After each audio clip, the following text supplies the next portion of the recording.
दोस्तों स्वागत है आप सभी का एक बार फिर आईटीआई एक्सपर्ट में। आज का वीडियो उन सभी आईटीआई कैंडिडेट्स के लिए है जो कि गवर्नमेंट संस्थान से आईटीआई करने के बाद अप्रेंटिसशिप करना चाहते हैं। अप्रेंटिसशिप करने के लिए देखिए गवर्नमेंट जो कंपनियां हैं वो बेस्ट होती हैं, क्योंकि उसके बाद कई ऐसी कंपनियां हैं जहां अप्रेंटिसशिप करने का आपको बेनिफिट मिलता है। तो इसी तरह एक कंपनी की आज वैकेंसी निकल के आ रही है। इस वैकेंसी के बारे में मैं आज आपको बताऊंगा।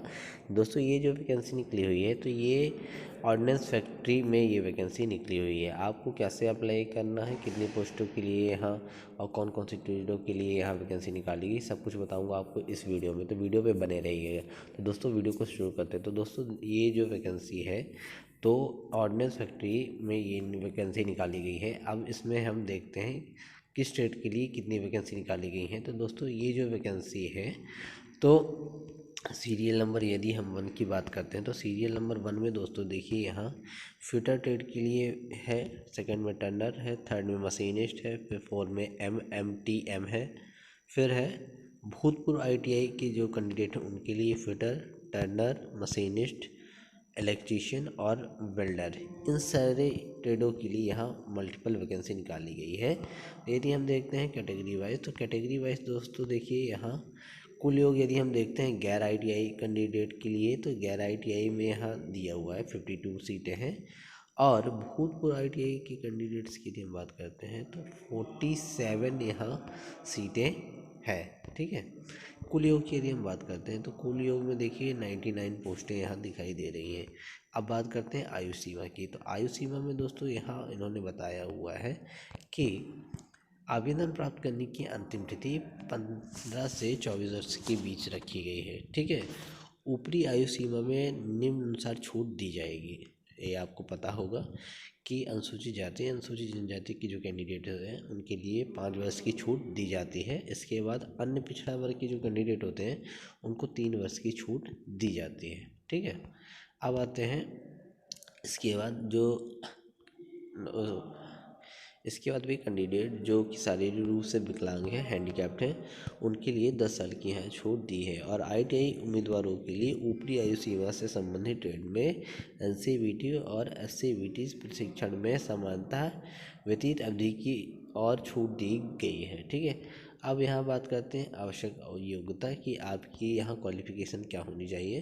तो दोस्तों यदि हम क्वालिफ़िकेशन की यदि हम बात करते हैं तो गैर आईटीआई में यहाँ इन्होंने मांगा है आवेदन करने के लिए अधिसूचना जारी होने की तिथि तक माध्यमिक शिक्षा मंडल, ठीक है, 10वीं या समकक्ष में आपके सभी विषयों में न्यूनतम 50% होना अनिवार्य है, और गणित विज्ञान दोनों विषय में न्यूनतम 40% होना चाहिए।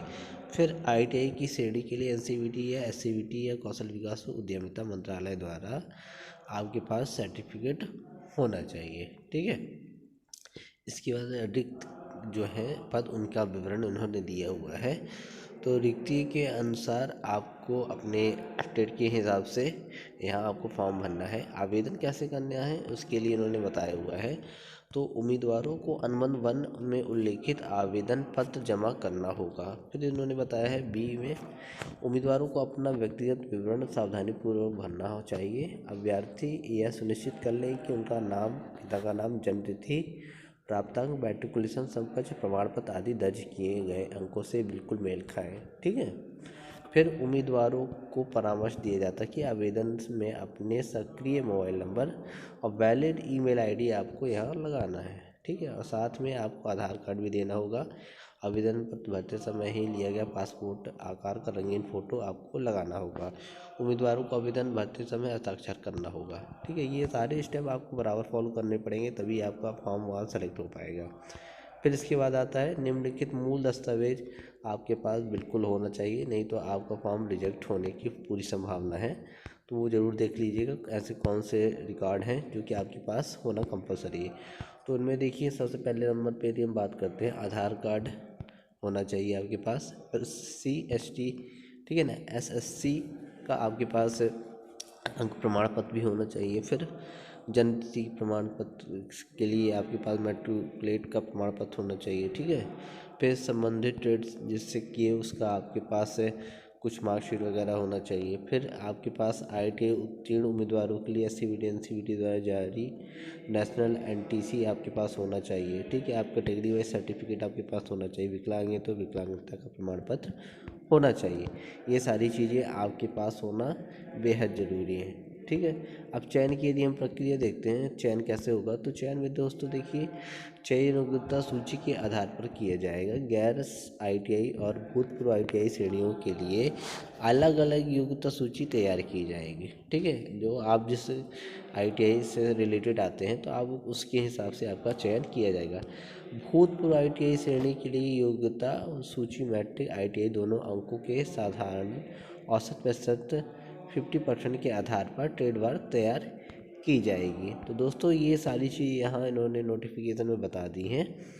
अब यदि हम प्रशिक्षण की अवधि की हम बात करते हैं तो गैर ITI के जो कैंडिडेट हैं उनके लिए प्रशिक्षण की जो अवधि है तो 2 साल का प्रशिक्षण होगा। और भूतपूर्व ITI के जो कैंडिडेट हैं उनके लिए 1 वर्ष के प्रशिक्षण के बारे में यहाँ बताया गया है।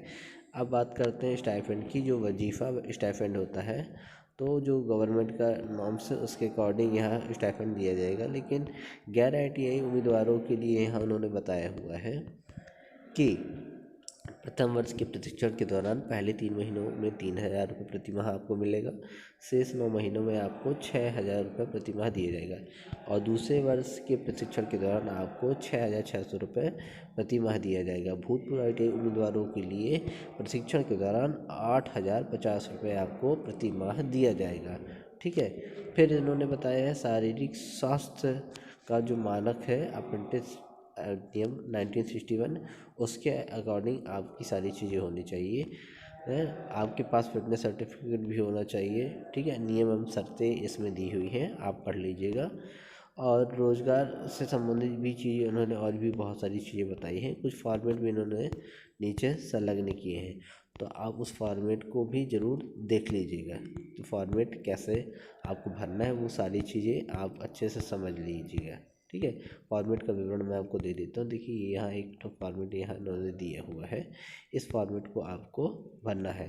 इस फॉर्मेट को आप ज़रूर देख लीजिएगा कि ये फॉर्मेट कैसे भरना है, क्योंकि फॉर्मेट यदि आप गलत भरेंगे तो फॉर्म आपका सेलेक्ट नहीं होगा। ठीक है, तो दोस्तों आई होप आपको वीडियो में बताई गई सारे स्टेप्स समझ में आ गए होंगे। यदि कहीं कोई डाउट है आपके मन में तो मुझसे कमेंट सेक्शन में मुझसे पूछ सकते हैं। तो वीडियो के लिए आपको पसंद आया तो वीडियो को लाइक करिए, शेयर करिए। यदि आप चैनल पर नए हैं तो चैनल को सब्सक्राइब करना मत भूलिएगा, क्योंकि आपका एक लाइक से मेरा मोटिवेशन बढ़ता है।